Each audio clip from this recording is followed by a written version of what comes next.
Okay. Welcome to the Opperman Report. I'm your host, private investigator Ed Opperman. Every Friday night at 5 p.m., we're on Revolution Radio, freedomslips.com, and simulcast on cjmarsradio.com and 365 Live. And then we're rebroadcast throughout the week on awakeradio.us, hazyradio.com, and firehorseradio.com. And you can also find our old shows are up on YouTube, the Opperman Report YouTube channel, so you can want to go there and subscribe to that. And we're also on Spreaker.com, and very, very soon we're going to be on iHeartRadio as well. And I'm working on TuneIn.com to broadcast our stuff as well. Oh, by the way, real quick, I know a lot of people are fascinated with the show that I did on Caravans at Midnight with John B. Wells.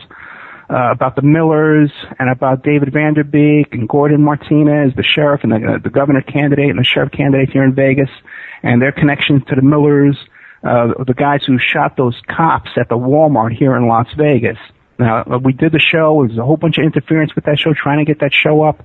We were taping that show on Caravans at Midnight with John B. Wells 2 days in a row. We put in about 2 8-hour days trying to get that show together.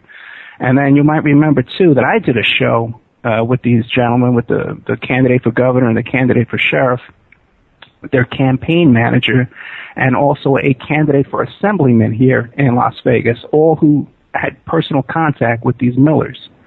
And my show got totally deleted off my hard drive.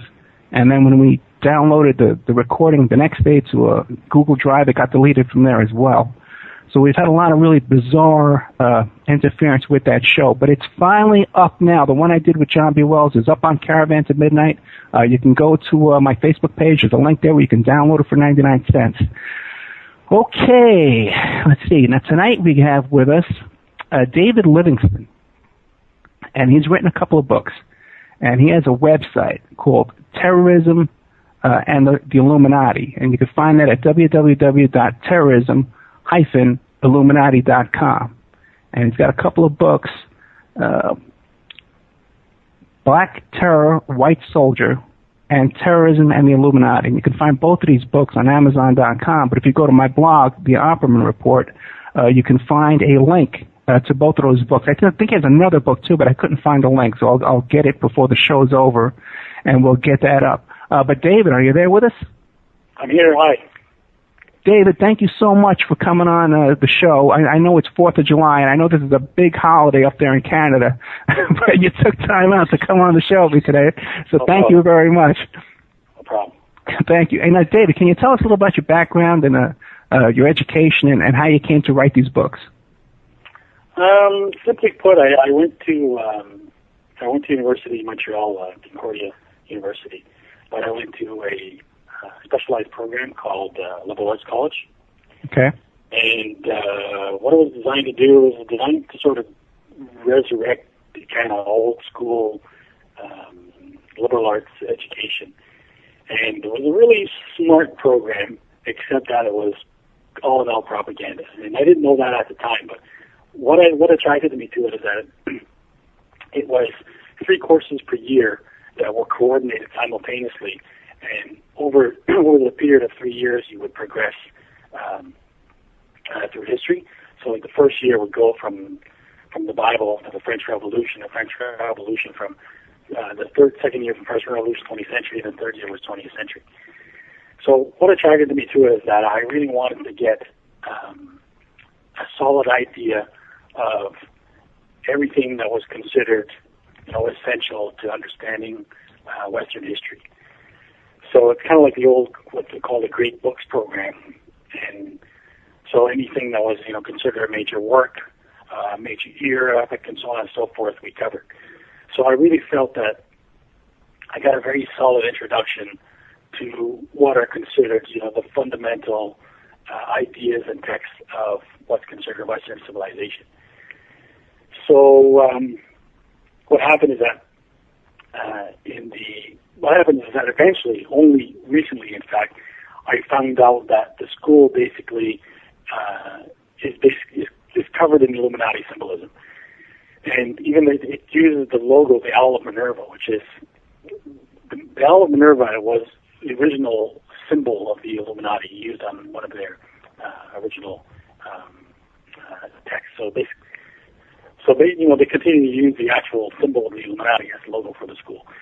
And it turns out that the whole idea of that kind of program goes back to Leo Strauss, and before him, the University of Chicago, which is a Rockefeller-funded institution, and the Rockefeller Foundation, which basically created the whole idea of the Western civilization course. So why that was handy is that as I started studying it, especially the Western civilization book, or text book that was required reading, was really, the classic example of what I call now the myth of Western civilization, because it's propaganda. And what George Orwell said, I can't remember if I can remember correctly, he said, he who controls the past controls the future, and he who controls the present controls the past. And history is, our conception of history is essential for propaganda, to put propaganda, modern propaganda in context. So the idea that people have come accustomed to of their understanding of history as beginning in Greece, progressing through Rome, the Renaissance, blah, blah, blah, is really a manufactured version, a highly altered version of history, which was designed to serve very specific purposes. So I already discovered when I was reading this textbook that there was some very strange anomalies, some very strange ideas, what I thought, especially to what's referred to as the emergence of the Indo-Europeans, which is actually a politically correct term for the Aryan race. So already at this, I was only 23 at the time. My knowledge of history was very limited, but something about it piqued my interest, and I started studying. And the more I dug, the more I started to find out that the idea of an Aryan race and so on and so forth was linked to occult ideas. So then I became curious about the occult and how could the occult contribute to that extent to a mainstream understanding of history. When I started studying the occult, I started to realize there was all kinds of wild and fantastic theories that were associated with this history. Then I became curious to know what was the truth, to differentiate between what is claimed by occultists and what is in fact the truth. So that's when I set out basically to prove or to, as accurately as possible, identify the development of occult history, to differentiate it from the claims, because that's essential, because the claims is what they are getting away with today. This is what the New Age movement is and everything. New Age movement is basically just the same old occult tradition, except that it's founded on the mythology that they've been preaching all along. So in order to disprove it, I had to get to the details of the history to find what actually happened to disprove what they are claiming. So, to make a long story short, that's what happened. I set out to, like I said, identify the true history of the occult, and that's how I ended up writing my first book, which is called The Dying God, The Hidden History of Western Civilization. And that's when I isolated the origin of the occult tradition, because the occult tradition, they like to, beat themselves to all kinds of, far back in ancient times, particularly Atlantis, and so before the flood, and so on and so forth. These are all fabrications. The reality is that the occult begins in the 6th century BC, specifically Babylon, with the advent of the Babylonian Magi, and then Greece. So Pythagoras, Plato were the first important exponents of the occult, and have always been regarded as such. And then to Rome, and actually then through the world of Islam, and then finally the Renaissance, and so on, and then the Enlightenment. So that's what my first book is, and then that led me, and then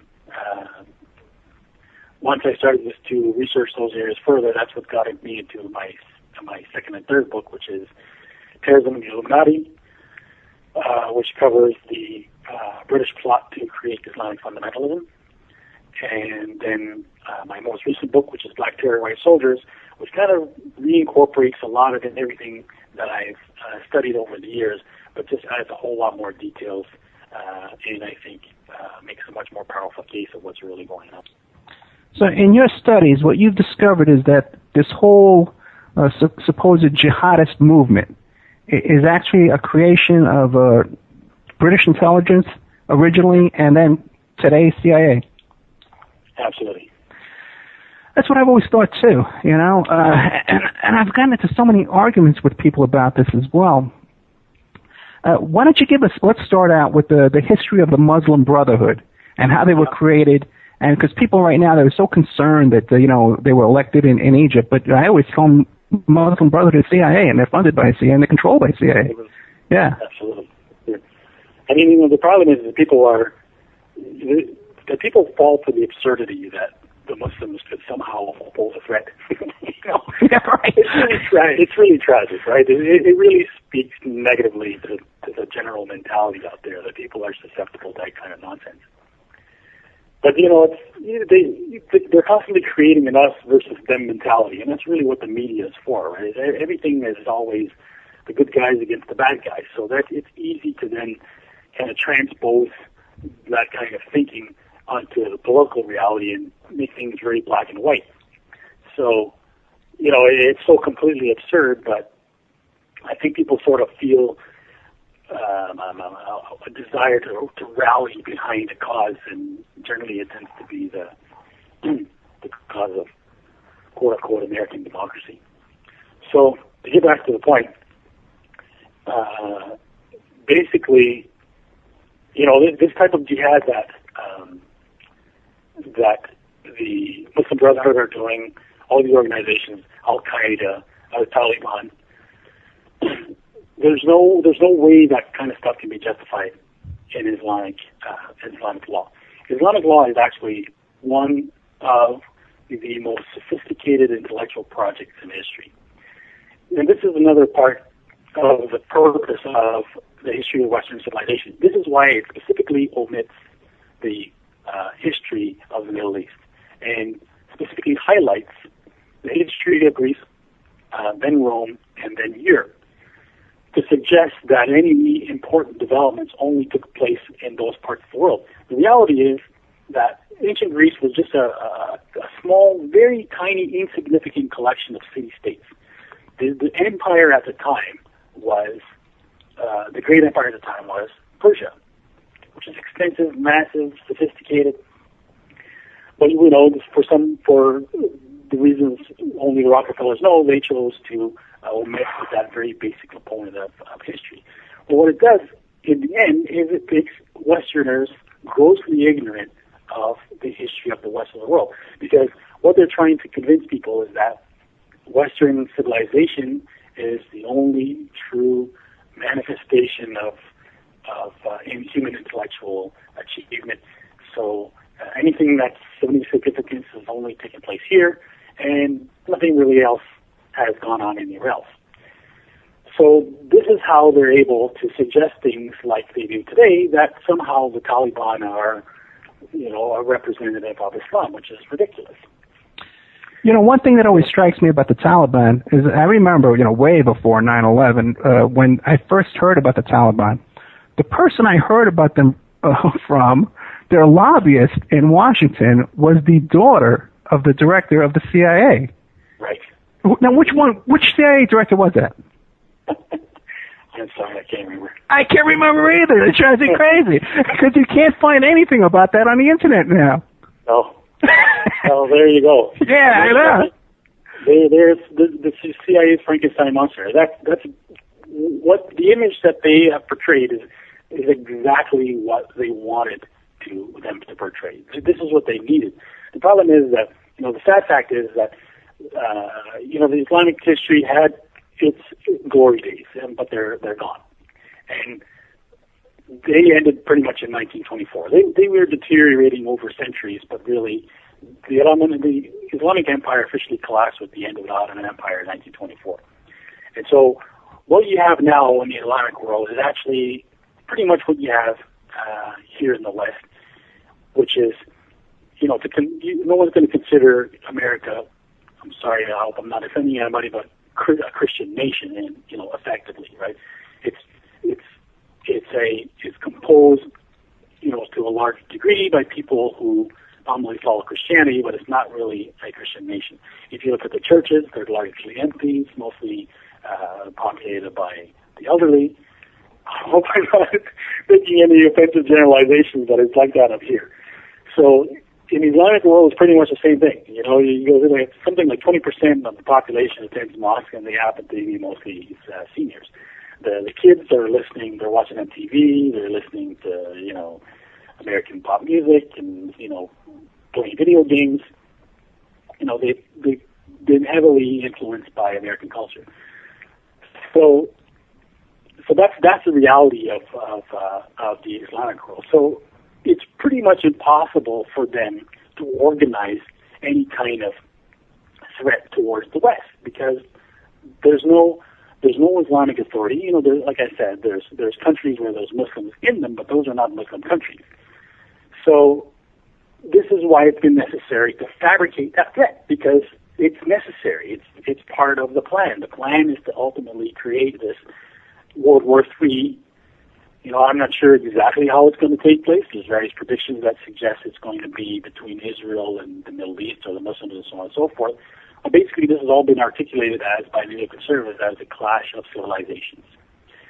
That Western history has been evolving in this particular progress for 3,000 years to develop secular democracy, which is basically the pinnacle of human intellectual evolution.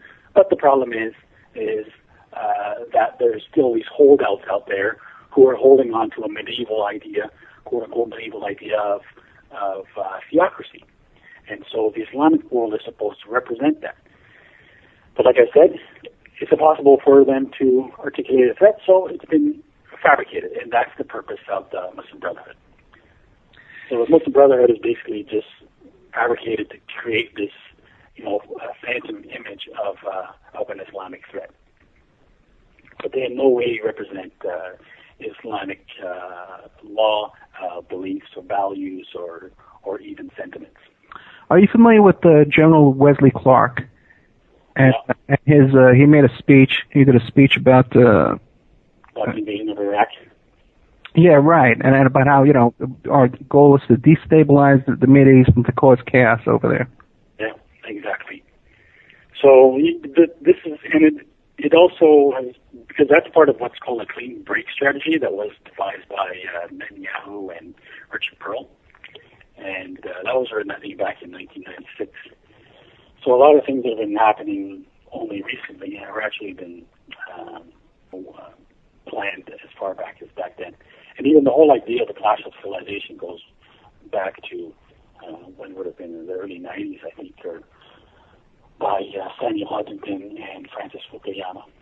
You know, basically it's a new Cold War, right? When the Soviet Union, when they finally defeated the Soviet Union in Afghanistan, they needed a new Cold War threat. So Islam was the next vector on the list. Let me ask you this, because you first started noticing this, I guess you might call it jihadist extremism in the Mideast around the 70s, okay? Right. You had the Iranian embassy takeover, the hostage thing, right? Yeah. Do you think that was part of this Illuminati plan, or was that spontaneous? Okay, go ahead. We have to understand where terrorism comes from in the first place. You know, but the idea of killing civilians is abhorrent in Islam. There's absolutely no way it could be condoned.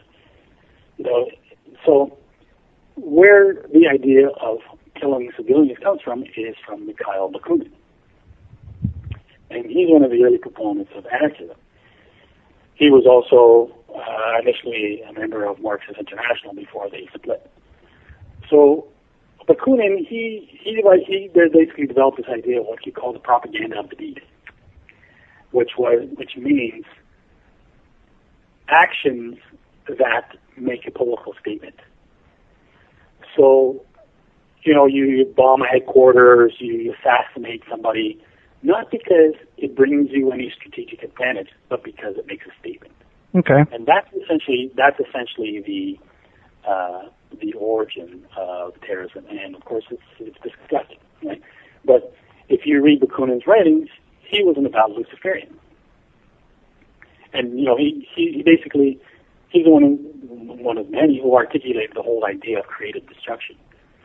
right? So for him, the whole Luciferian spirit is that destruction, and violence, and pain, misery is like a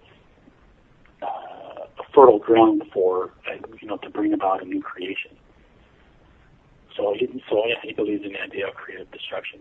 So that's really where it comes from. So when you look at the history of terrorism, it really starts with Bakunin, then it goes to the IRA, and who basically carried out the same thing, and then the group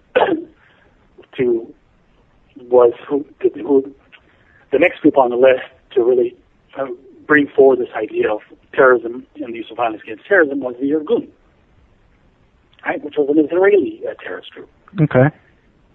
And they were knowingly inspired by the IRA. So it was only after the violent practices of the Irgun that a number of Palestinian organizations started to adopt the same thing. But we also have to remember that the Palestinian organizations really came after the real heyday of terrorism, which was the 70s, particularly groups like the Red Brigade, Baader Meinhof gang, and so on and so forth. So these are all groups really who kind of maintain Bakunin's idea of the propaganda of the deed. And if you look at most of these organizations, they all had massive intelligence links. So, particularly this, you mentioned earlier, we talked about Dave McGowan, so this brings us back to the whole culture of the 60s, which was really a crucible for so many of these sentiments. So, a lot of that left-wing militancy grew out of what's called the New Left, whose guru, according to historians, is Herbert Marcuse of the Frankfurt School. So, the counterculture of the 60s was really two-pronged. There was the MK-Ultra project of the CIA, but that was, and sort of, the sexual liberation and so on and so forth, but that was coupled with New Left politics. So you had kind of two branches, you had like this hippy-dippy sort of, lovey-dovey hippie trend, but then it was combined with a lot of, anti-war sentiments, anti-Vietnam resistance, so on and so forth. But that really was an emergence of the that was spearheaded by the left, and that was articulated as well through support to various third world independence movements, and of course included in there was the plight of the Palestinians. So that's why you find that you have groups like the PFLP, if I'm saying that correctly, and the PLO, who had links with Baader Meinhof gang and so on and so forth. Most importantly, actually, what was going on in the 70s, which what I think is what was practice, is the CIA and NATO were behind what's called Operation Gladio, and this was a project focused in Italy during the 70s to produce what they called a strategy of tension. And the idea was basically to keep the people in a state of panic and to carry out false flag terror operations to be blamed on the communists to undermine the popularity of the Communist Party. But these were acts that were secretly carried out by fascist organizations. And that's where it comes in, the third word of, the second word of my subtitle, which is of my latest book, Black Terror, White Soldiers, because that's what I cover. I cover the extent of the use and collaboration of the CIA with international fascist organizations.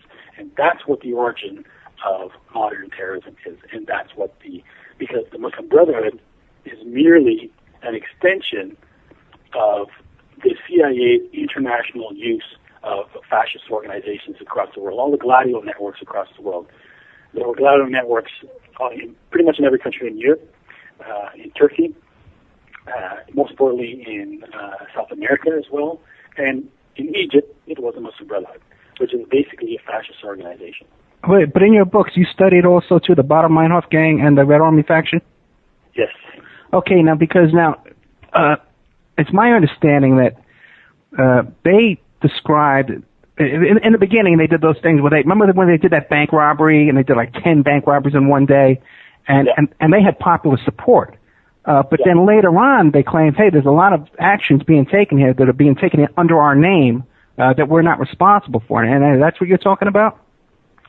I think maybe that's like the Red Brigade you're talking about, probably, not the bottom line. Well, I'm not sure. Right, I believe Red Army faction and Baader-Meinhof were the same, no? Yeah, but the Red Brigade was the other one in Italy. Right, yeah, I wasn't talking about Red Brigade, yeah. So, yeah, that's this history is kind of a little murky, right? Yeah. What was her name? One of the Baader's girlfriend. She was actually the great-granddaughter of Hegel. Oh, really? Yeah. Hegel is the ultimate oracle of the Illuminati. The last, when we talk about the Western civilization course, it's all based on Hegel's philosophy of history. The entire notion of progress, of the evolution of Western history from Greece, Rome to Europe, so on and so forth. The entire basis of the clash of civilization is from Hegel. And she happens to be his great-granddaughter or great-great-granddaughter or something like that.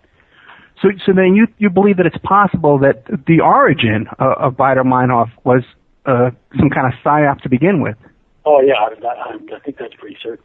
Okay, well then let me ask you this then, because then how do you think that we should go about resisting this oppression that we're under? Yeah, so, this is the trick, right? Yeah. And this is the part that people miss. That the Illuminati strategy tends to be using subversion, right, like Animal Farm. So you point which, by the way, I've written about recently. Was the animated version of Animal Farm was financed by the CIA. Oh, brother. So the idea is that you point out all the errors of the farmer, and you rally the people to overthrow him in order to give power to the pigs. Right? Gotcha. This is supposed to be a way of disparaging the communist world, but this is the MO, and always has been. When you go back to the Enlightenment, which was basically the first Illuminati project, the first important major occult project, the way that they gained power was by pointing to the corruption of the aristocracy, the supposed corruption of the church, and calling for their elimination and replacement by a secular order, which was them. So they did the same. They did that in France. They did it in the United States. They did it in Russia, and they do it all the time. So people are looking for the Illuminati in the wrong direction. They need to turn around 180 degrees, look the other way, because where you're going to find the Illuminati is, sure, they're in the right-wing think tanks, but they're also marching in the streets. Yeah, like Occupy Wall Street, right? Occupy Wall Street, carrying placards, exactly, all that stuff, right? So really, where you got to look for the Illuminati is that the problem is that really they command both camps, and this is where Hegel comes in, right? Because this is the Kabbalistic view of the world. There's basically that you create a synthesis out of struggling dualities, right? So that's how history resolves itself, is by these struggling dualities, so good and evil, or black and white, and so left and right, and north and south, communism, fascism, right? Yeah. So this is why they always command both sides. So you look at Canada, it's the same thing. You got the United States, a Republican, Democrat, right? They just kind of revolving door back and forth. A couple of years is one party, a couple of years the next one, forever. Yeah, and it's the same policy, and it's 41%, 49% to 51%. The policy is almost so identical, and yet the people are rapidly fighting each other over Obama or Romney. Right. So this is their Hegelian understanding that this is how they create change. This is how, the cliche is called the Hegelian dialectic. So you have a thesis and an antithesis, which creates, which eventually through conflict creates a synthesis. So that's basically,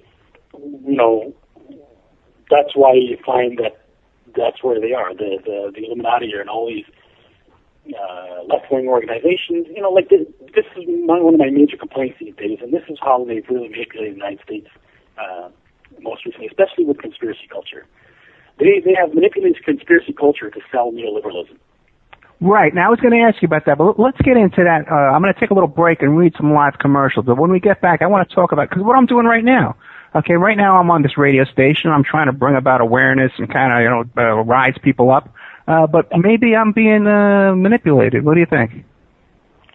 We can talk about that. Okay, my friend. No, but this is fascinating stuff. My guest tonight is David Livingstone.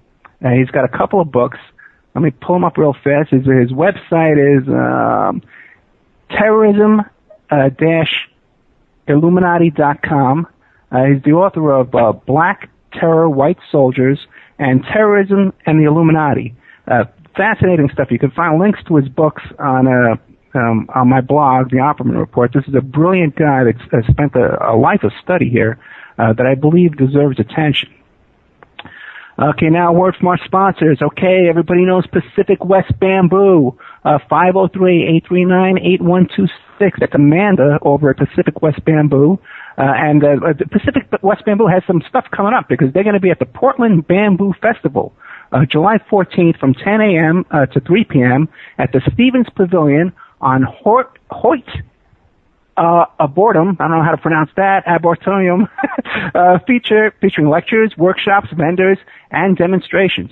They're also excited to announce that they will be assisting the building of the stage and art pieces for Pickathon 2014 in Happy Valley, Oregon.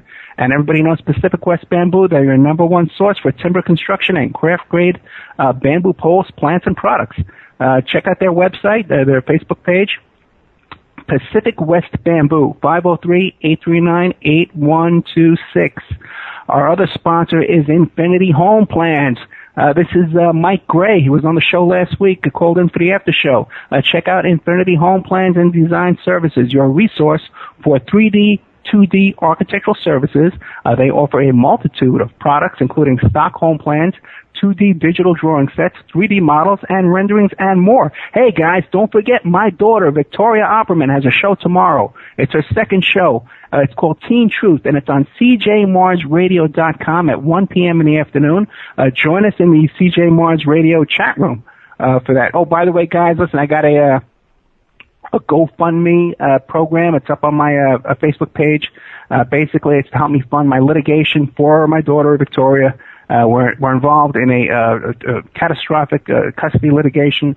So please, if you can find the GoFundMe link on Facebook, I think it's called Save My Family.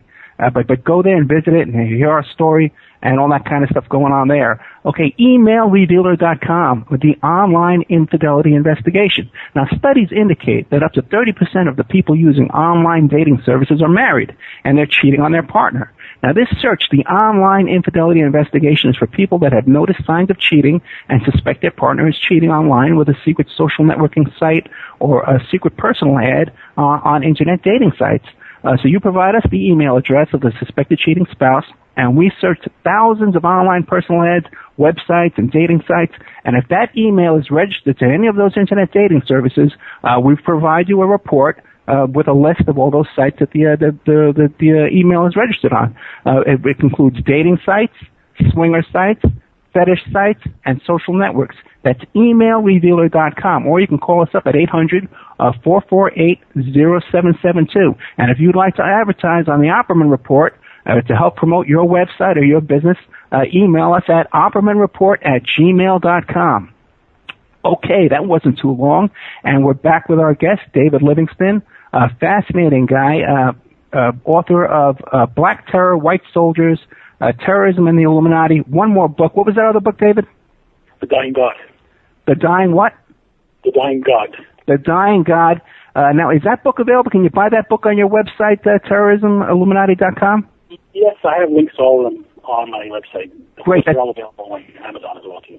Now, when you first started talking, did you say that this course that you took at this college was a 3-year course? Yeah, in Canada, the university, or in Quebec, the university is only 3 years. Okay, that's fascinating. So now, because you have so much knowledge that you picked this up in 3 years. I guess you must have done a lot of, did a great deal of studying on your own, though, right? Yeah. That was just a basic introduction to what I needed to study, and then I spent the next. I've basically been studying ever since, which is 25 years now. So, what about teaching a course on this now? Well, the problem is, you mean like in a university or something? Yeah. Yeah. I'm not. I don't have a PhD or anything like that. I've been studying on my own. Right. No, that's a shame because you should have you should be a professor. I really can't imagine any university that would allow me to say that. Yeah, I know what you mean. Okay, well, maybe something online. Look at Ford Norman Finkelstein and what the houses they put in there. Yeah. Okay, so now, before we took the break, we were talking about, what am I doing? I'm trying to do this show here on Revolution Radio. It's kind of, alternative media, and I'm trying to get this information out there, different things. And having guys like you on, and I think that by having you on, we're enlightening people. But do you think I'm being used as part of controlled opposition? No. Because the problem is not, the control doesn't happen in the revelation of the information. The control happens in the proposed solution. I missed that last thing you said. The manipulation happens through the proposed solution. Okay. Well, because that's what they do, right? This is what I call the sugar coating of the poison pill. You always have to have a substantial ounce of truth with the lie. Otherwise, who's going to buy it? Right, so it always works by pointing out the real corruption. Like even Marx himself, when Marx had to identify the very real, faults with capitalism in order to attract people to be manipulated in a particular political direction. Right, it doesn't mean that now just because Marx said a whole lot of things that were right, that we need to jump on his bandwagon, right? Or anyone who's using it.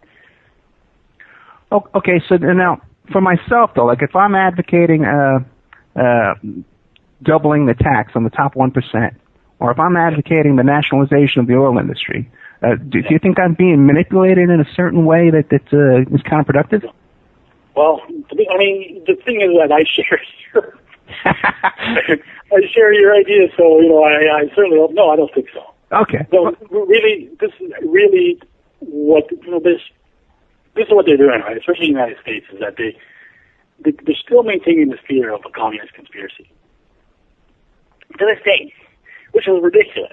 I agree. Right? It's a total anachronism, So, but that's how, and they always have. This is how, really frankly, if we're going to talk about the Nazis, this is what they did as well, right? They used the fear of a Jewish conspiracy to bring about to inflate the credibility of their order.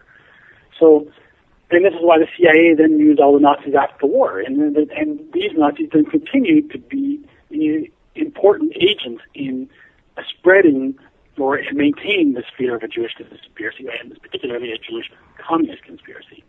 But when you look in the United States, the Communist Party was largely managed and controlled by the CIA. Really? Yes. In what year? The 20s? Probably as early as the 20s. Even if you look at the Russian Revolution, it was all financed on Wall Street. Right. Okay? Particularly starting with Jacob Schiff.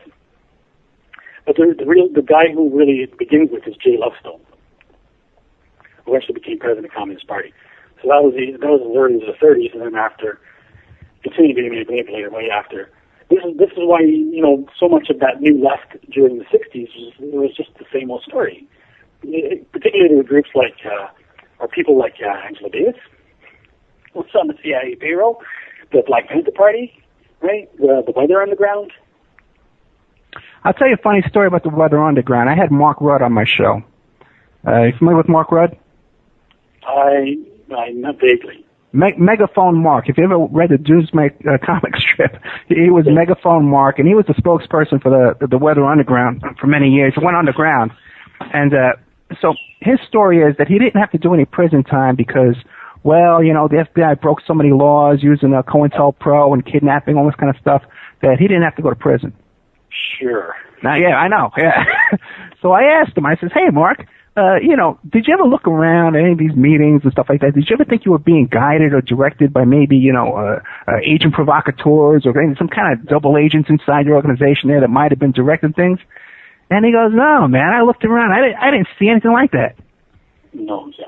So I got to wonder, if you look around the room and you can't tell who the provocateur is, maybe it's you. You know what I mean? That'd be the conclusion I join. Yeah, I got to say so myself. And he had some really strange things to say. He's a liberal now, and it was a big supporter of Obama. And when I asked him why he supported Obama, he said to me, quote unquote, "Because he's a really cool black guy." It's a good reason.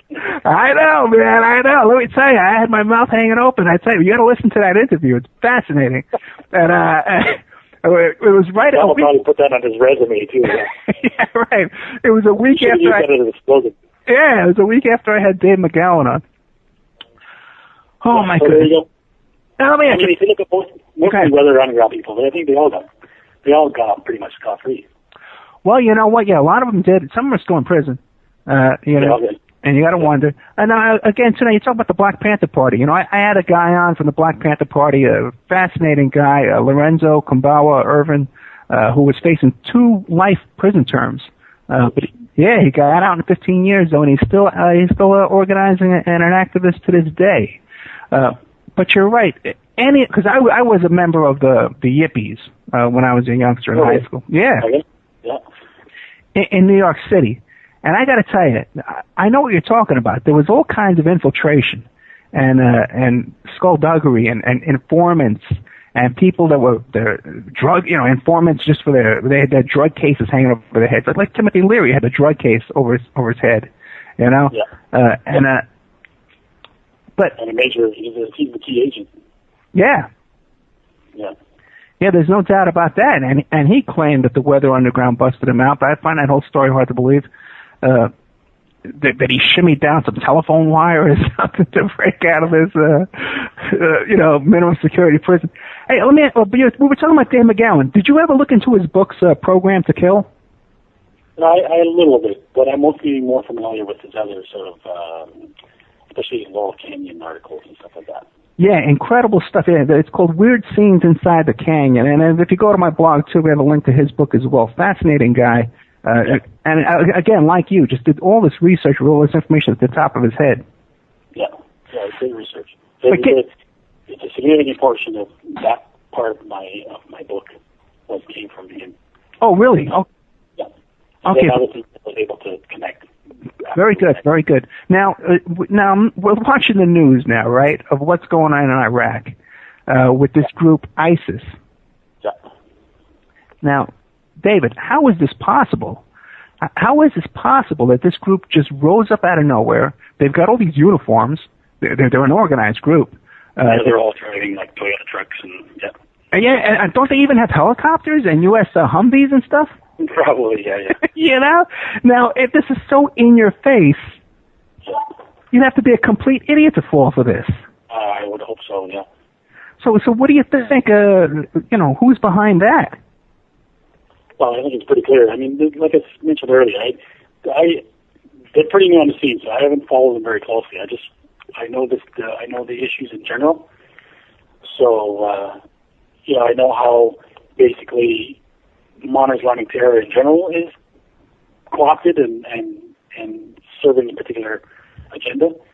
So they basically just fit into that. And the thing is, what you find about all these groups is they all belong. They're almost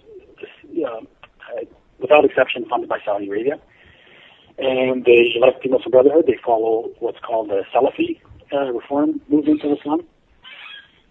So this is what I was mentioning earlier, that when you look at one of the things that their actions cannot possibly be justified by Islamic law or Sharia. Now, Sharia's got a really bad name these days, but people have no idea what Sharia is because the Taliban wasn't it. So what the Salafi movement is basically the core of British strategy, or now CIA strategy in the Middle East. So it's an attempt to create a British modified version of Islam that goes all the way back to the 1700s. That was created in Saudi Arabia. So that's what you find that these groups are. So this is how they're able to do the actions that they do, because they basically reject orthodox Islamic law and tradition, and the basic premise that they operate under is that they need to adapt Islam, and so basically they just write it to whatever purpose they feel like, because all of these things are normally not acceptable. So this is how they're able to create these kinds of factions, because it's otherwise not possible. I mean, when I say they, I mean the CIA. This is how the CIA is able to create this faction. This is why they've been behind the spread of the Salafi movement since going back 250 years now. And it was the Saudis who created all these, it's called the Wahhabi schools? Yes, exactly. Yeah. So Wahhabi, yeah. Yeah, so they created these schools and funded them all across the Middle East. Explain to us what that is. Well, especially in Pakistan, that's what they did. I mean, it's important to understand the whole strategy in general. So, because it goes back to at least Brzezinski and the idea of creating an arc crisis. So basically creating a sort of a swath of Islamic militancy across the Middle East to act as a bulwark against the Soviet Union. So they needed a gang of thugs that they could throw at the Russians. So that's why they used a faction of the Muslim Brotherhood in Afghanistan, which is called Hizb Islami, which is headed by Mityar, who is, like a major drug dealer. And of course, that's how it operates. Like, the CIA is always generates its covert funding through narcotics generally, like Air America in Vietnam, and so on and so forth. Sure. So, so that was the beginnings of the strategy over there, and at the same time, this is how they produced Al Qaeda. So I'm trying to get back to your question. There's many directions we could take. Well, yeah, it seems you mentioned how Brzezinski was one of the authors of this, and that would fit in with that fits in with the Iran hostage crisis. Pretty much, yeah, because that's where it starts as well, right? It started with the Ayatollah Khomeini as well was an agent. The thing is that Iran was a long-standing stronghold of the British, particularly because that's where British Petroleum was getting their oil for most of the century. And you find, I'm going to recommend a great book at this point. It's called Devil's Game by Robert Dreyfus, and he details a lot of this. I think Devil's Gate? Devil's Game. Devil's Game. Yeah. GME. I think the subtitle is How the U.S. Helped Unleash Islamic Fundamentalism or something like that. Oh, very good. When you look at, like this image that they present of the Iranian mullahs, for the most part, these have been British agents over the century. So the Ayatollah Khomeini was no exception. And what they started there was, after they put him in power, that basically opened up the way to start the Iran-Contra operation, which is when Israel was illegally selling weapons to Iran, and then created this triangle with cocaine from Nicaragua, which was being funneled through Mena, Arkansas, under Bill Clinton's watch, and then being sold throughout the United States to set off the crack epidemic. Right. And so, at this time, what happens is that you have two key people who were basically the leading figures in this network, and they were based in Texas, working mainly with, I think his name is James Bath, who was working with the Bush family. So those two characters are Salem bin Laden, which is bin Laden's brother, and Ali bin Mahfouz. So these two guys are basically set up shop in Houston, and were collaborating basically in business partnerships, quote-unquote oil businesses, because these are usually CIA friends.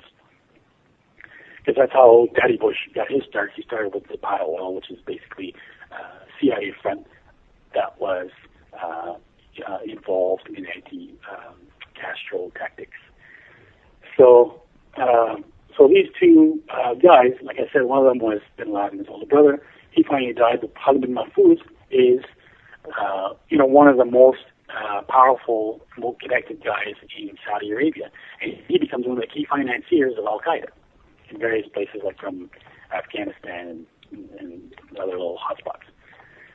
So the arrangement was basically, in fact, this arrangement goes all the way back to the early 70s. It's called the Safari Club, where after Watergate, the CIA's hands were kind of tied, and everything had to be basically approved by Congress. So they made an arrangement with Saudi Arabia that because the Saudis, in fact, the U.S. had just now I'm going all over the place. No, I'm following you. I'm watching. So many things is good. So this, a really key event here is the orchestration of the oil crisis. Right. By Henry Kissinger. Right. In order for Iran to buy weapons from the United States. It basically created phenomenal wealth for Saudi Arabia. The price of oil, I think, quadrupled in I don't know how many months or a couple of years. And then the arrangement was that the Saudis would basically deposit their windfall in Chase Bank in New York, which is a Rockefeller bank. Right. I mean, the Rockefellers basically owned Saudi Arabia and always have. They basically created the country in the first place. And real quick, let me interrupt you, because I'll never forget watching a press conference with Jimmy Carter when they asked him, why did you allow the Shah of Iran into the United States? And he said, well, David Rockefeller told me. He was about to say David Rockefeller told me to. He stuttered and he caught himself. It was a live press conference. I'll never forget. Yeah, exactly. So basically after that, the Saudis had, piles of cash. Right. And so the arrangement from that time was that the Saudis were going to finance CIA operations covertly on America's behalf, to keep it out of Congress, out of the eyes of Congress, and that's why it started with the funding. This is where they created the myth, where Saudi Arabia created the myth that they were fighting communism, right? And this is pretty much what the Muslim Brotherhood has served for, that they were fighting communism because the communists were supposedly atheists. Right. This is the pretext that they used. So everywhere so not only were they fighting the atheists in the Middle East, but they were also going to fight them in South America. So that's how the Saudis started to get involved in the Iran-Contra operation, which was basically largely to generate funds then to finance the quote-unquote jihad in Afghanistan, which was a Muslim Brotherhood operation. And that's where Bin Laden basically started to receive his. The amazing thing is that Bin Laden himself said that, in his own words, the money came from the Saudis, the training came from the Americans. Right, and now we have in Afghanistan, like the poppy production is like 10 times what it used to be. Absolutely, yeah. And it's interesting, too, how they demonized the Muslims, and then suddenly there was these radical Muslims who control all the oil, so now the price of oil skyrockets through the roof, Yeah. And then meanwhile, too, whenever the value of oil goes up in the Middle East, every time a bomb goes off in the Middle East and the price of oil goes up, the value of oil pumped in Oklahoma goes up, too. Yeah. So, hey, if I owned an oil well in Oklahoma or Texas, I would want bombs going off in the Middle East every day. That's pretty much what's going on, yeah. It seems to that's be. Part of it. I mean, it's all Exxon Mobil, right? Yeah. So the oil is a means, though.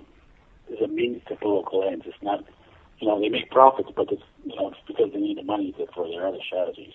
Right. I think people often confuse the oil as being the purpose, or oil profits as being the purpose, but it's not. It's just a means. Gotcha. Okay, one thing, in your studies here, you must have run across the name Adnan Khashoggi. Absolutely. Okay. There's so many people. I bring up the name Adnan Khashoggi, and people who should be knowing what they're talking about. But what can you tell us about Adnan Khashoggi? He seems to have had his hands in everything. Yeah, I wouldn't. He's just one of so many characters that I wouldn't be able to give you enough specifics because he just involved in everything. That guy, what he's connected with? He's even connected with, Maurice Strong. Okay, well, we'll get to that when we get back. But we're with David Livingstone. Fascinating guy, man. This guy's an encyclopedia. Even more, this is a college level professor course that you can catch from this guy. His books are Black Terror, White Soldiers, Terrorism, and the Illuminati.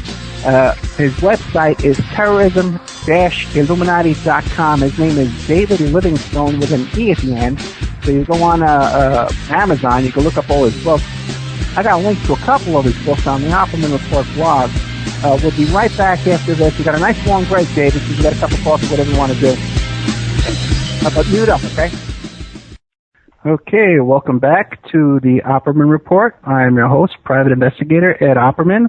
Every Friday night, 5 p.m. Pacific Standard Time, we're on Revolution Radio, freedomslips.com, and we're simulcast on cjmarsradio.com and 365 Live.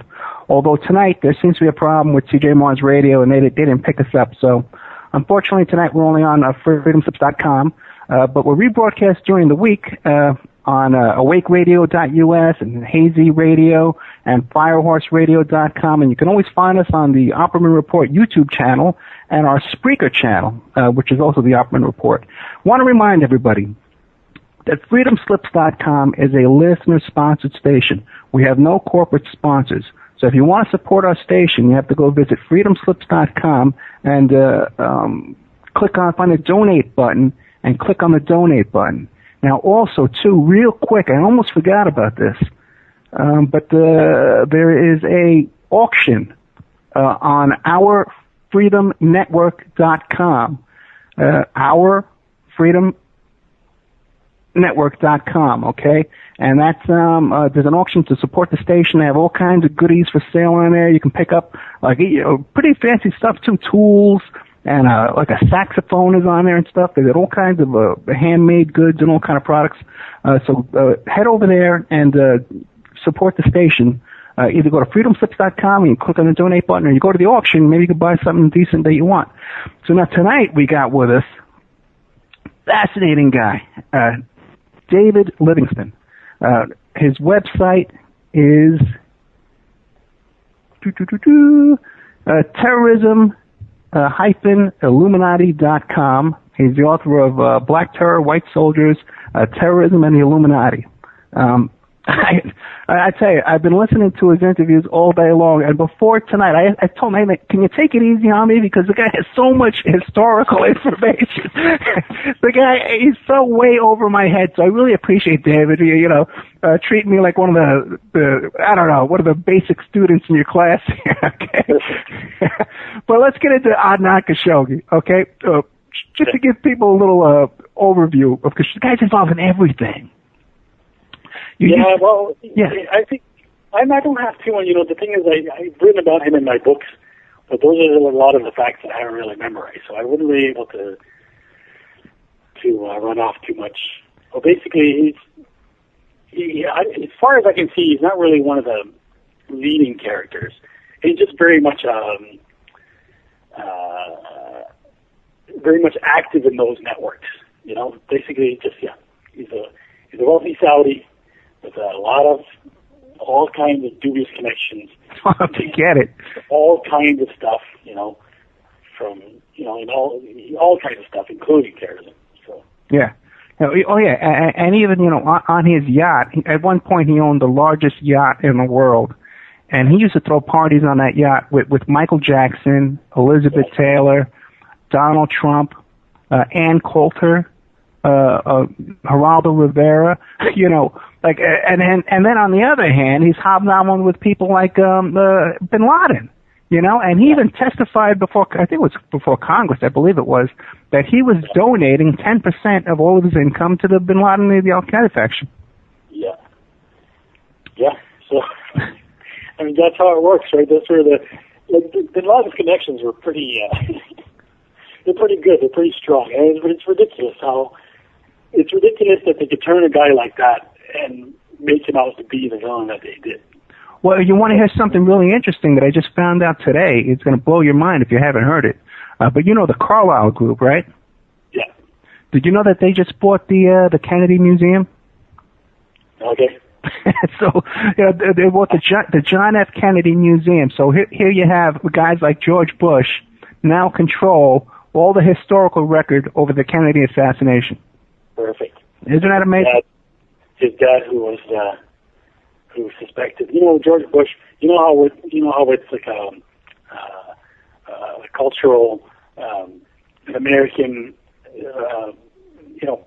Everybody remembers exactly where they were on the assassination of JFK, right? Right. Like it's something that to say is the moment was so profound and so clear that it just made an imprint on everybody's memory.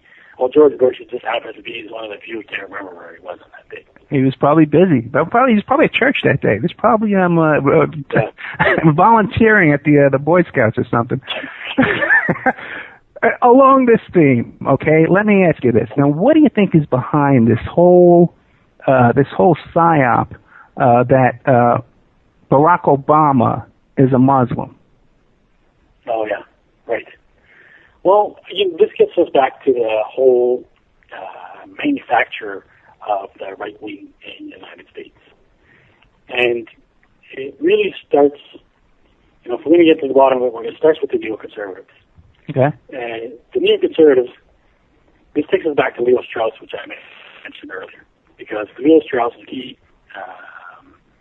exponent of what's called the Great Books Program. Leo Strauss, he got his start in the United States at the University of Chicago, right, which is Rockefeller University, and he was connected with the Frankfurt School as well. The Frankfurt School are pretty much the architects of 20th century American culture, beginning with the 60s Italian culture. So, Leo Strauss is basically the guru of the neoconservatives. And Leo Strauss, in fact, this is the fascism portion of my book. This is where he's part of a tradition known as synarchism. We don't need to go into that. It's very involved, but just to mention it. It's basically a fascist occult tradition. So Leo Strauss, he revived an interpretation of Plato.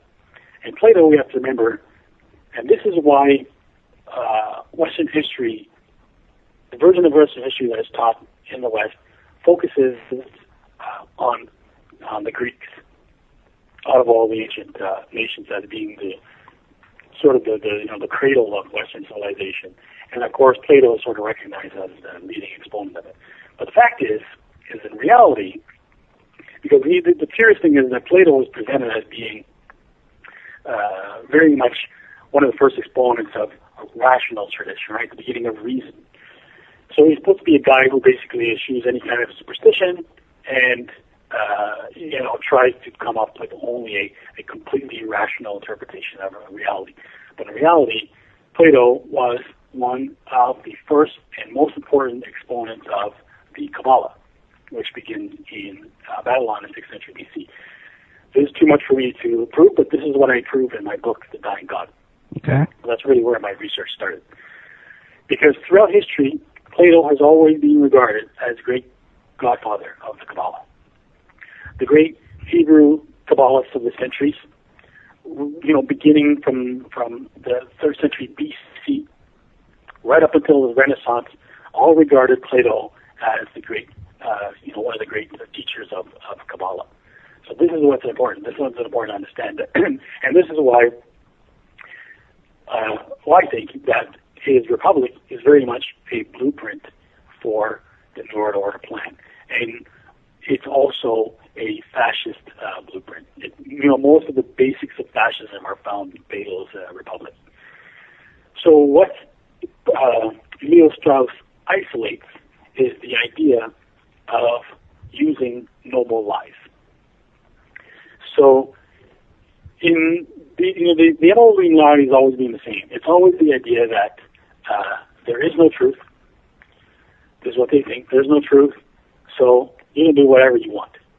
because there's no truth, it's survival of the fittest out there. And so you got to do unto others before they do unto you. Yeah. And so what they think, though, is that, and this is where Nietzsche comes in, this is where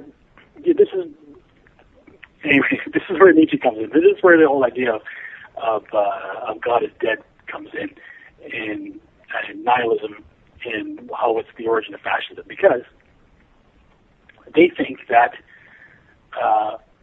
the average person is not able to face the very dark and harsh reality that there is no truth.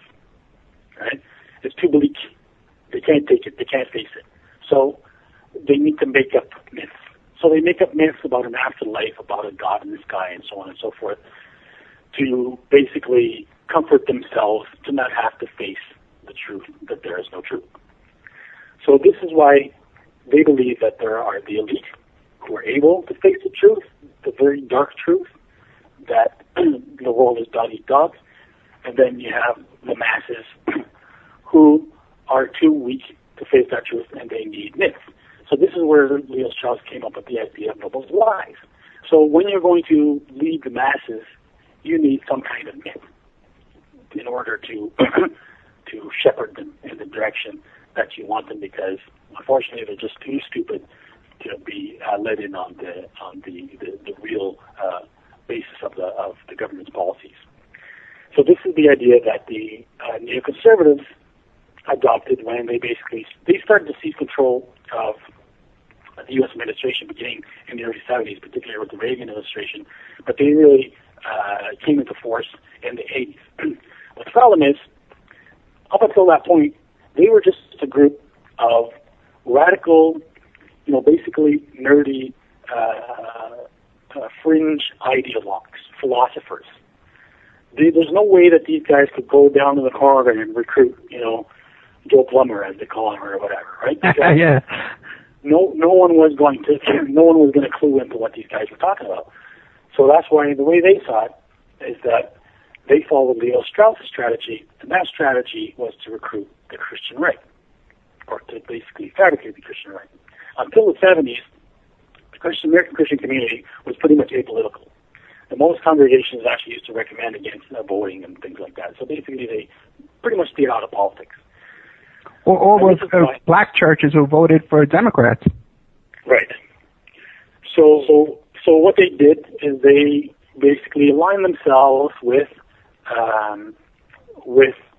a number of quote-unquote Christian leaders, mainly through particularly the Heritage Foundation, and then a number of its associated foundations, and the Moral Majority, and Jerry Falwell, yeah.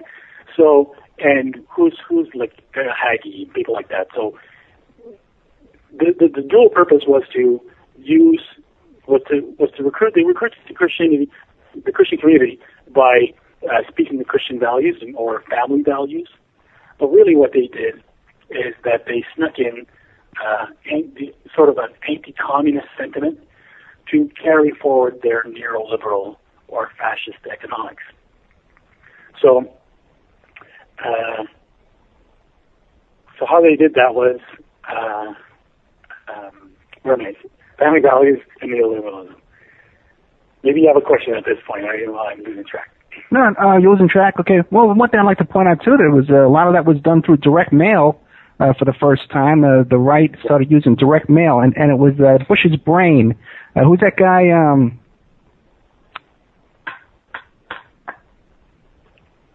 You know what I'm talking about. Anyway, but one of the big Republican campaign operatives, I forget his name. Yeah. So basically, it was all these, principally like the Heritage Foundation and a number of other foundations that were all, of course, Rockefeller funded, because everything happens. Most of the manipulation in the United States happens through CIA, but the conduit that CIA operates through usually is the Rockefeller Foundation, as well as the Ford Foundation. And then those two foundations, first of all, those foundations would then receive their funding mainly from ExxonMobil, and then those foundations then donate their money to other right-wing foundations like the Bradley Foundation, the Olin Foundation, the Skate Foundation, and then those foundations then distribute money to think tanks and so on and so forth. So this is how the entire sort of right-wing network is created in the United States. So this is how the New Conservatives basically managed to get this massive essentially grassroots movement, and it's evolved right up until the Tea Party. So this is the part I treat in my book, is how this has been created, how it's manipulated. And it's largely manipulated through conspiracy culture. One of the most important conduits for this kind of thinking is the John Birch Society. Right, which is Rockefeller funded. Yes. John Birch Society has ties with, like an interesting guy is Klingon Skelton, and he wrote a very influential book called The Naked Communist. And he claimed to have been sort of, Hoover's right-hand man or something to that extent. And the guy had a pretty shady past. He lied about that. John Birch Society lied about his career credentials. And that's basically par for the course for the John Birch Society. They also have ties with what's called another group called Western Goals.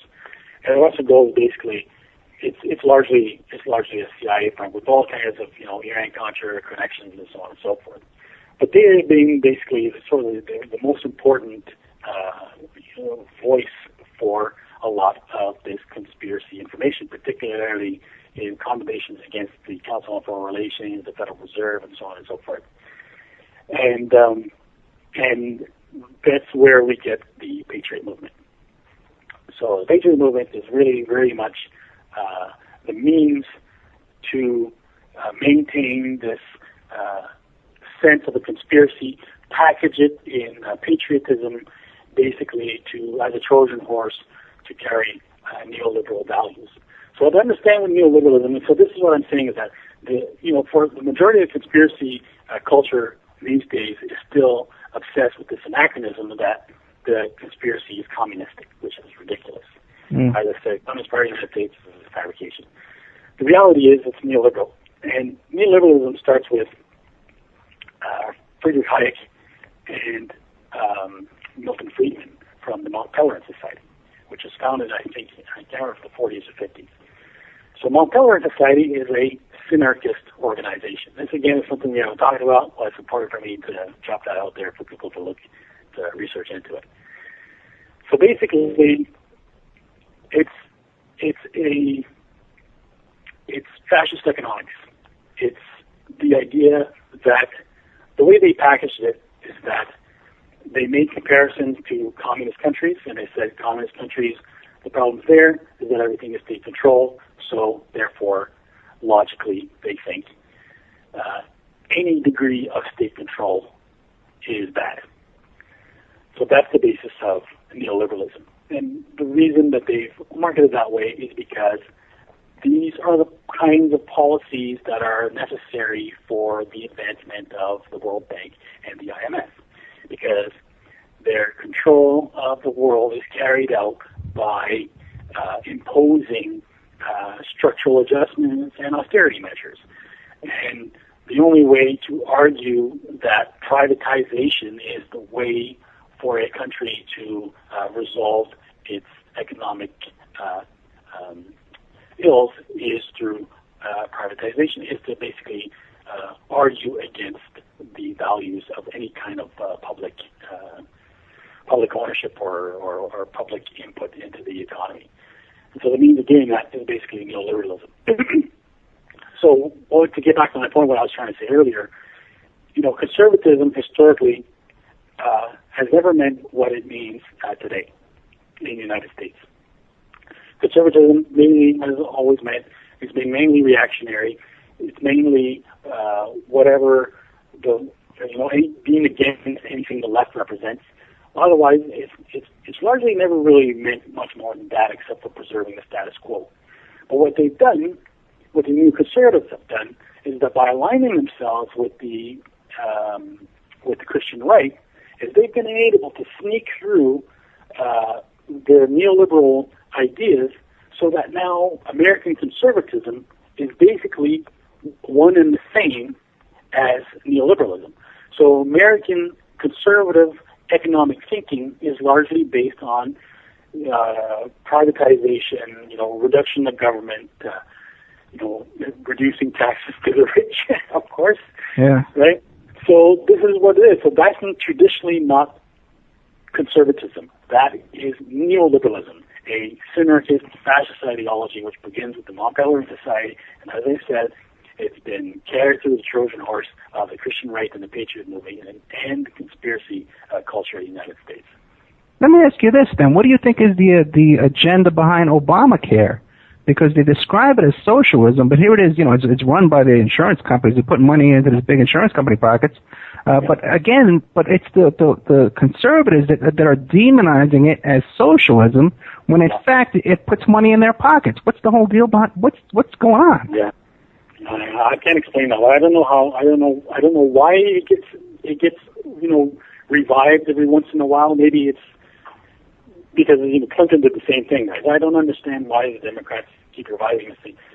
That's the tragedy of the United States. People are sort of contested with me on that point because they suggest that because it's a damn if you do, damn if you don't. Right?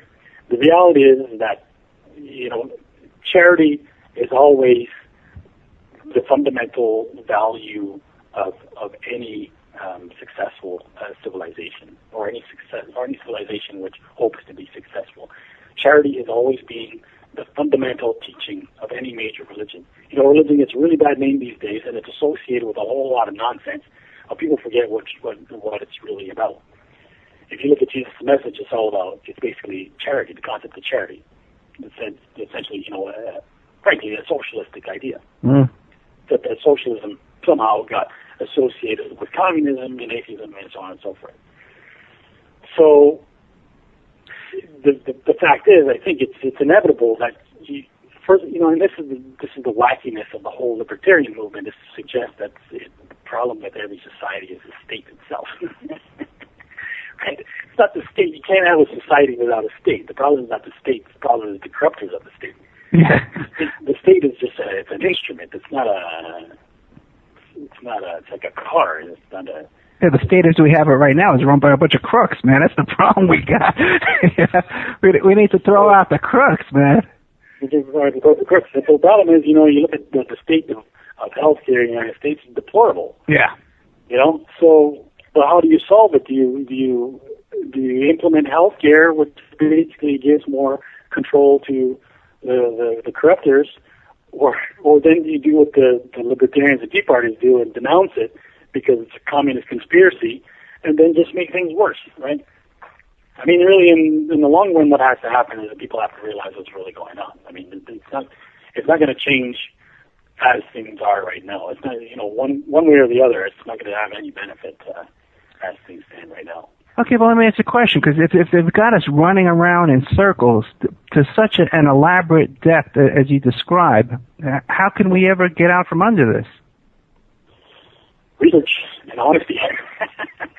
That's what it is. One of my favorite lines at the end. The movie Devil's Advocate? Sure. So at the end of the movie, after the Keanu Reeves character sort of wakes up from this dream that he's had. So fortunately, it was just a dream where, he really came close. But then at the end, somehow the Al Pacino character flatters him. And then he turns to the camera and said, "Vanity, my favorite vice," right? Right. So that's the trick. The trick is truth and honesty. We're always going to have our weaker sides appealed to. So I think truth is not enough. Information is not enough.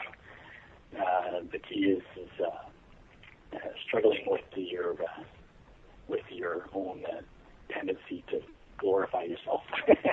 Oh, very good. Yeah. Vanity, essentially. Vanity and selfishness and ego. Yeah.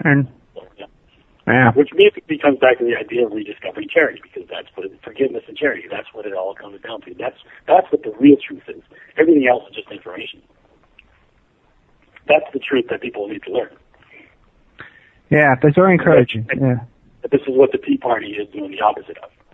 They basically are teaching a Luciferian. They are opposing the state, opposing the Illuminati by proposing an alternative solution, which is actually based on the same Luciferian doctrine as the Illuminati is based on, which is a doctrine of selfishness. See, but the thing is, though, I gotta forgive these people to a degree. Because they have 24-hour right-wing radio with Sean Hannity and Rush Limbaugh just totally dumbing them down to a point beyond belief. You know, like how anybody can describe Obamacare as socialism or even being remotely akin to socialism. It's so bizarre. Yeah. But this is what I find amazing. To what extent? Because if you look at the communist scare of the 50s, of the McCarthy era, it's amazing to what extent those kind of lingering sentiments are still serving their purpose these days. So true, you know. Yeah, I even have people that I know, relatives of mine, stuff like that, are still calling things a communist plot. Yeah, Russia's run by the mob these days. I don't know what's going on, but and Putin's like a multi-billionaire. Absolutely, who's going fishing with the bushes and Kennebunks and whatever. So. Oh, really? Well, that's what he was doing a couple of years ago when Bush was still in power.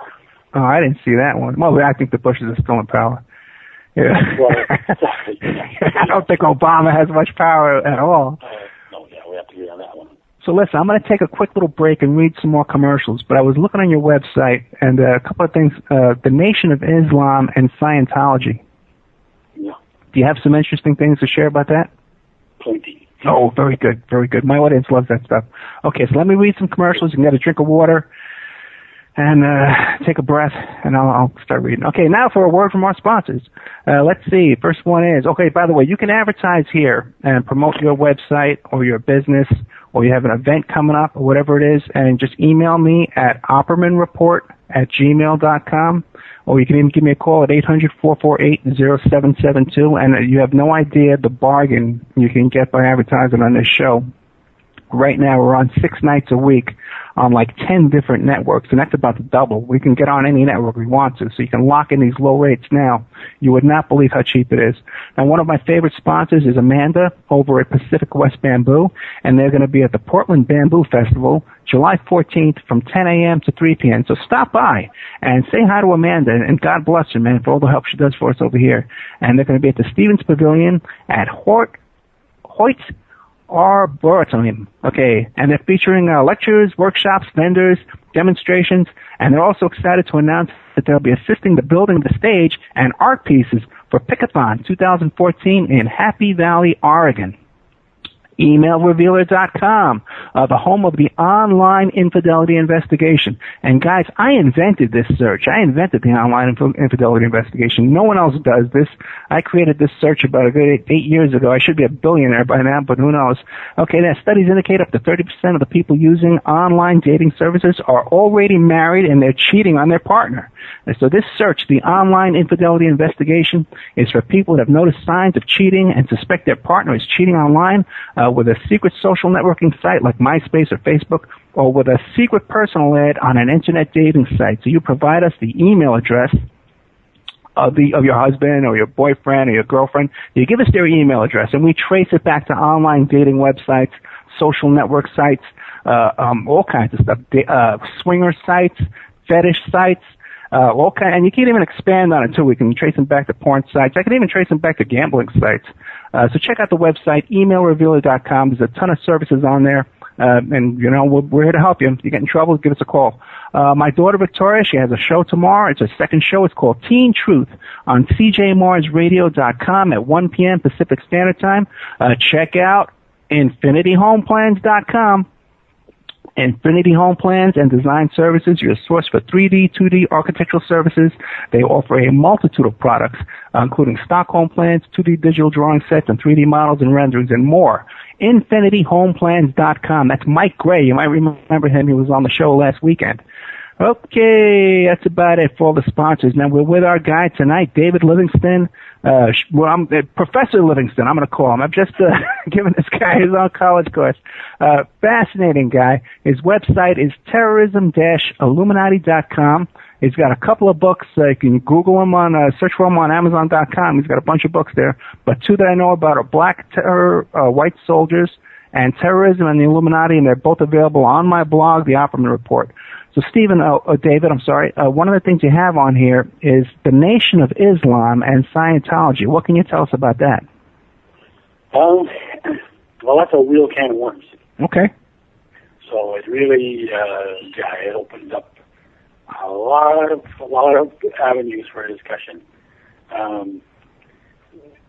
This actually brings us back, if you can believe it, to the creation of the Muslim Brotherhood. Okay. So, the Nation of Islam is not, I was in a debate with a guy from the Nation called Wesley Williams a few years ago, and he's actually a professor at Harvard, and he wanted to debate on the Bible. He wanted to debate, his point was that God is a man, and so I had to argue against him about that. But it's hard for me to argue with a Harvard scholar because I'm not a scholar of the Bible. But what was interesting to me was that I got to read his book, and I think it's called The Black God or something like that, because essentially the Nation of Islam believes that God is a man and God is black. God is a black man. So I read his book, and it turned out that it was a book of occult history, which, basically took every component from, any sort of mainstream occult version of history. Everybody was in there, from Saint Germain to Blavatsky, so on and so forth, basically an entire Luciferian doctrine. So what I found out is that the Nation of Islam is actually Prince Hall Freemasonry. Really? Prince Hall Freemasonry is basically sort of, the black man's Freemasonry in the United States. And so that's the lie. So, and there's a whole undercurrent. This is why you look in the United States and there's so many black men who have these, Muslim names. A lot of them are from, people who legitimately converted to Islam, but there's also the significant undercurrent that, I just think is pretty much unrecognized by the rest of American culture, of this diffusion of these various, very wayward sort of pseudo-Islamic organizations. And most of them trace their descent to a guy named Noble True Ali, who founded the Moorish Science Temple. And I think that would have been back in the 40s or 50s. And that's where Elijah Muhammad got his start, as well as Wallace Fard. Wallace Fard is a very dubious character. It was a very long FBI file who basically claimed to be God and to rescue the lost tribe of Shabbat, as the story goes, by communicating the lost doctrine to Elijah Muhammad, who then founded the Nation of Islam. But when you look at the Moorish Science Temple, again, it has nothing to do with Islam. This is a thoroughly occult organization. There's lots of very curious stories about what was going on about, there's like human sacrifice and all kinds of, mind control and all kinds of weird stuff. I have all the information on my website if anybody's looking for it, because I can't, there's too much to go into. But basically, Noble Drew Ali's parents were initiated into Salafism. Now remember, Salafism, I told you, is the same reform movement that ISIS follows, as well as the Muslim Brotherhood, and most of the Saudi-funded terrorists or, fundamentalist Islamic organizations. They all follow this Salafi trend. Okay. So Noble Drew Ali, am I going too fast? No, that's good to know. The Salafism thing, like you said, that's something to look for then. This is the key, because the ISIS basically advertising themselves as a Sunni, quote-unquote, Sunni organization, and really trying to attract the support of the rest of the Islamic world by pretending that they're a Sunni organization, but they're not. They're a Salafi organization, and they're huge different. So, Noble Drew Ali, as I said, his parents were initiated into Salafism by a man named Jamal Uddin al-Afghani. And this guy is absolutely fascinating. You know, when I first tried to understand how a person like Ayatollah Khomeini or how Bin Laden could be an agent, it really took me a long time to wrap my head around that, how it could be possible. But it's when you look at a guy like Afghani that it really starts to make sense. This guy, you know, I've heard it said before that the 20th century is the century of Aleister Crowley. Well, in reality, Aleister Crowley's primary influences really issued from Jamal Afghani.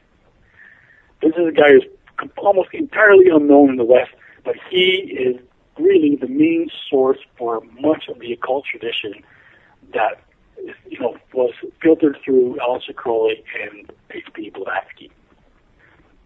So this guy, he's actually Iranian, but he's a double agent working for the British. Basically, he's Iranian, which means that he was a Shia, but he pretended to be Sunni in all these various places. And everywhere he went, he gets eventually kicked out. But he's also, when he's in Egypt, he's also the head, the Grand Master of the Freemasons of Egypt. And he's pretty much kind of like the chief guru of any occult tradition in that part of the world. So, and which is all part of the basic mechanism that the British were using to undermine the Ottoman Empire in that part of the world. But also secretly, Jamal Afghani was part of this order called the Hermetic Brotherhood of Luxor. And this is the order that influenced all the leading organizations of what's called the occult revival of the 19th century. So at the end of the 19th century, you had this sort of burgeoning of occult influences with all these various organizations that were occult organizations that were founded, and lots of people flocked them. So you had things like the Theosophical Society, which was joined by Thomas Edison, no less. Really? Yes, yeah, the Golden Dawn. So I famously, Yates was part of the Golden Dawn, and so on and so forth. So Blavatsky was the founder, and this is what I cover in my book. I mean, it's impossible to cover it all because it's a huge subject. And in fact, this brings us back to the issue in Afghanistan, because Blavatsky. See, there's so much to cover. So maybe I'll just draw some things and you just tell me if I'm going too far or too complicated. But basically, it all has to do with Rosicrucianism. So Afghani was the head of sort of this pseudo Egyptian Rosicrucian tradition, which is supposed to be this long-standing occult tradition that survives in Egypt, and that's where Blavatsky gets her start. Do you know what Blavatsky was? No, I don't know. So Blavatsky, Eleanor Blavatsky. So as I said, there's this period called the occult revival. All these organizations, were being founded.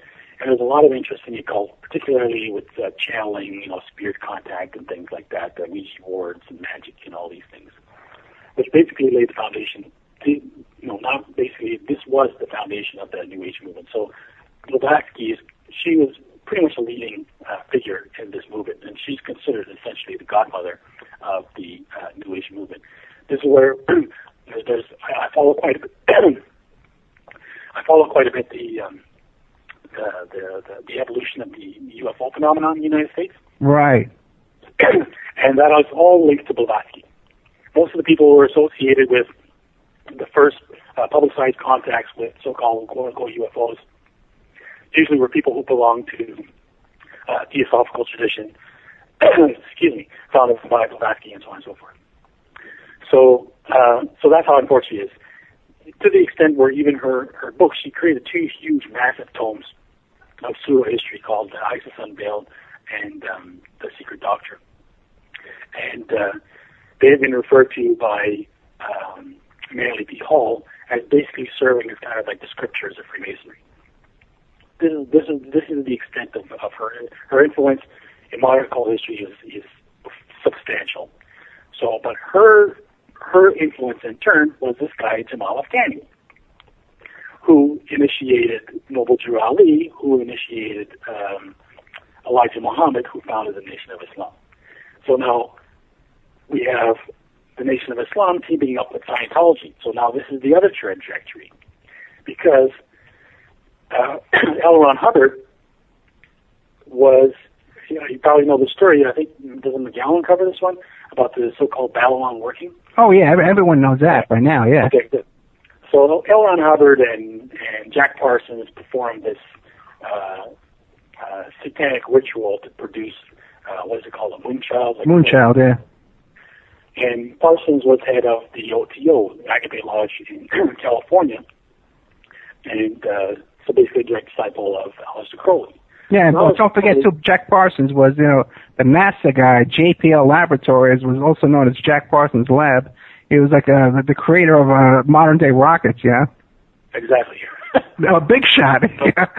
A big shot. But that's the thing, is that science and the occult have always, sorcerers have always been scientists. Right. Scientists are not always sorcerers, but sorcerers are always scientists.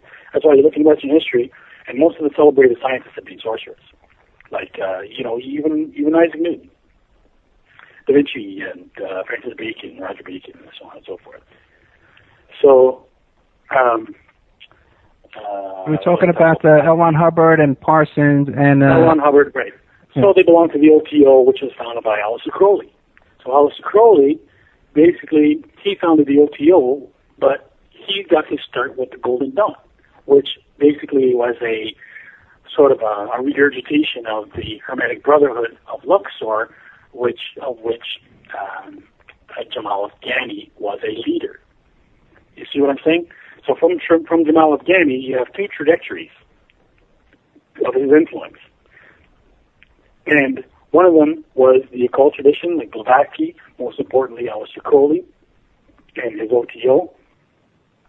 And then simultaneously, Jamal Afghani is also the founder of the Salafi Reform movement of Islam, of which the Muslim Brotherhood comes out of, and then as well of the Nation of Islam in the United States.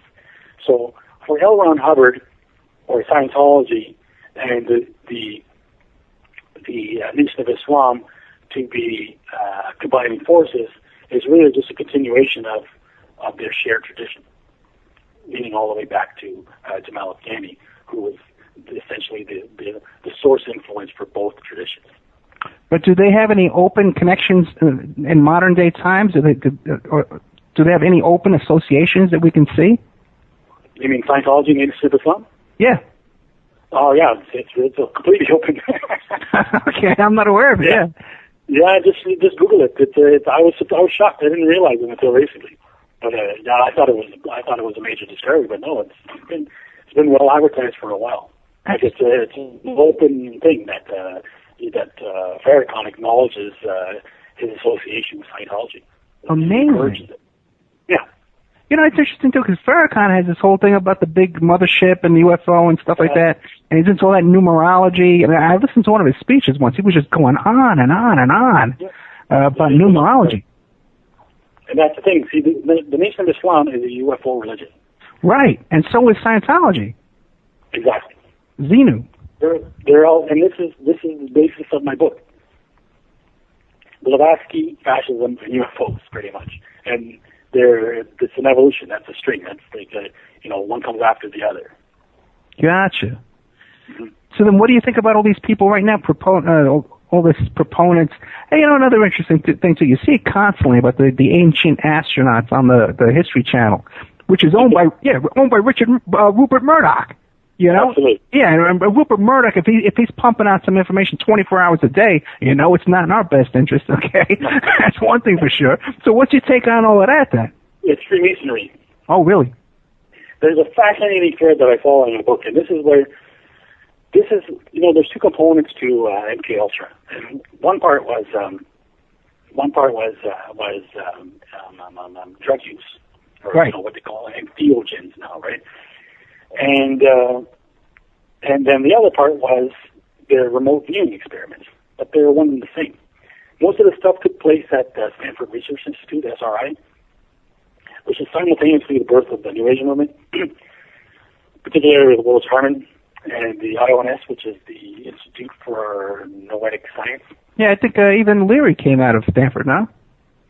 But maybe not the Stanford Research Institute. Okay. So that's part of it. So this is the institute that had all kinds of occult contracts with the government, and one of them was to carry out their remote viewing experiments. And what's interesting is that most of the guys who were in charge of leading most of the experiments were Scientology. I was going to say that myself. Yeah. Bingo Swan and all these guys. So what happens is that way back in the 50s, this starts with a guy named Andrei Puharich, and he makes contact with the Nine. And these are a group of entities, channeled entities, who claim to be the ancient gods of Egypt. So this is where you get this whole idea all wrapped up with Edgar Cayce's prophecies about a hall of records or something like that. This idea that the gods of ancient times, who were actually extraterrestrials, buried their records below, somewhere beneath the pyramids or beneath the Sphinx. Right. So they were using all these remote viewers to try to find these bloody things. And then they started conducting all these various, excavations and projects in Egypt. I think they still are till today. Pretty much. Yeah. This is why it's all connected to, wasn't the guy, Zawi Hawass, who was the head of the Antiquities Ministry in Egypt. Right. He's connected to the whole thing. He's also connected to AMARC, which is the American Rosicrucian Organization. This is all Rosicrucian stuff.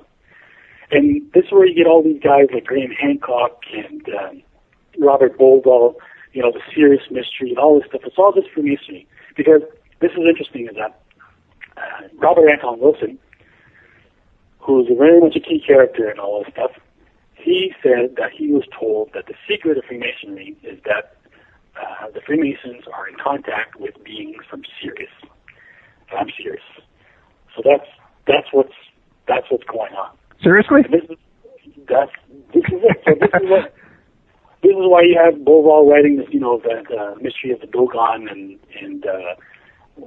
what's his other books? They're trying to prove that the shafts inside the pyramids are pointing to Orion constellation and all this, basically rubbish. But it's all because it's all basically Freemasonry, and most importantly, it's all based on the theosophy of H.P. Blavatsky.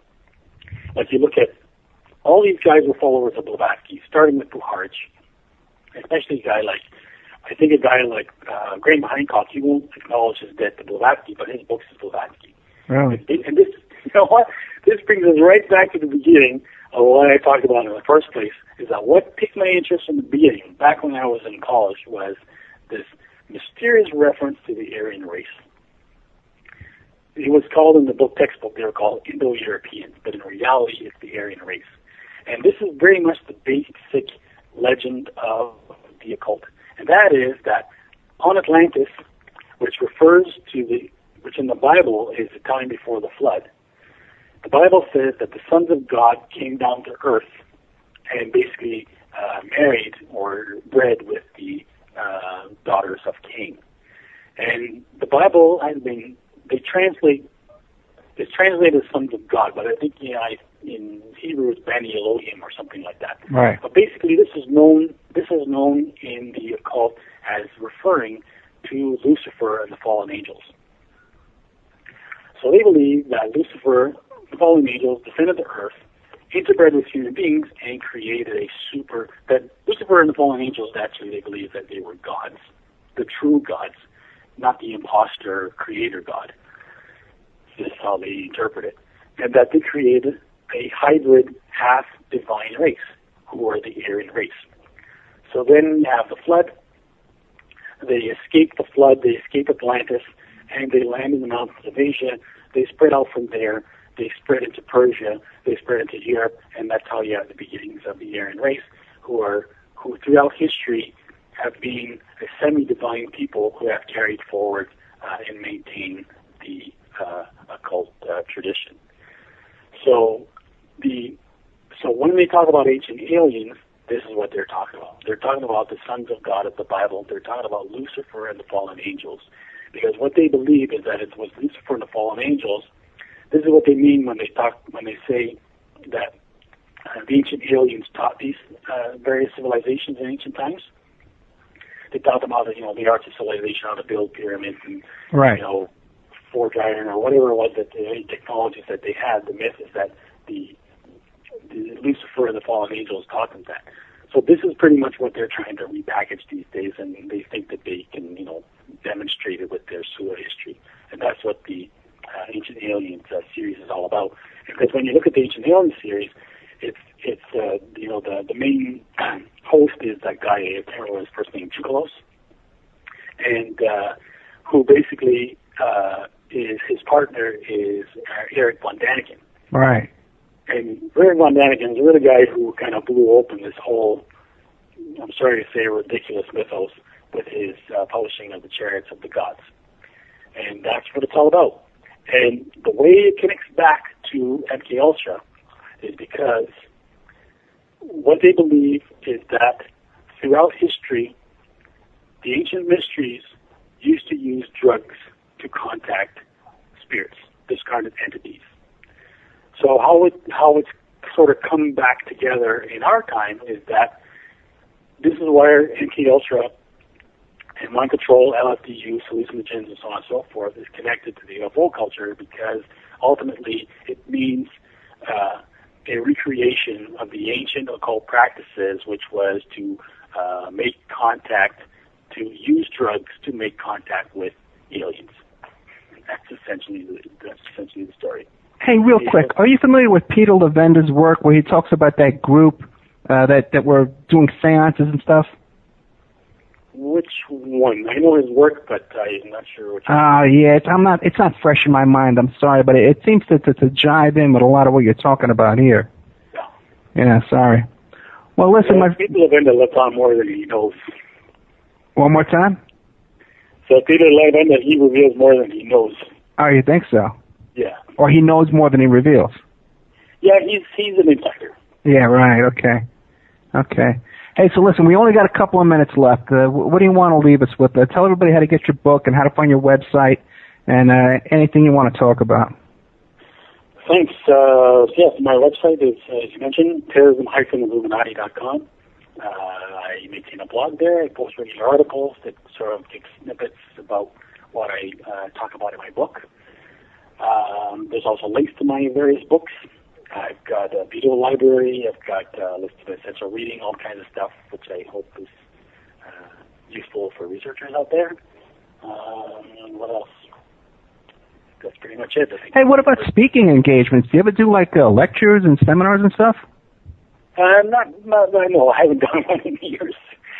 With the age of the internet, everything I've done is over the internet or the phone. Okay, yeah, because it seems like it would be something right up your alley. Yeah, there's a wealth of information, man. I can't thank you enough, and I thank you too for taking it easy on me. Like I said, I asked you before you came on, because I'm not up to speed. I went to a community college, so we didn't learn a lot of this, the classics and stuff, No problem. Well, yeah. All I try to do is synthesize what I've learned to make it easier for others, to save them the trouble I went through. Yeah, right. Okay, well, we've got a few minutes left. Next week. We don't have a few minutes left. Well, anyway, thank you very much, David Livingstone. God bless you, man. Thanks for coming on. And like I said again, thanks for taking it easy on me. Next week, we got Adam Gorightly. All kinds of books about the Process Church, all kinds of Charlie Manson. We'll be getting into all kinds of great stuff. Don't forget to, check out my GoFundMe to save my family, okay, on Facebook. Please go there and help us out. And the Opperman Report's YouTube channel,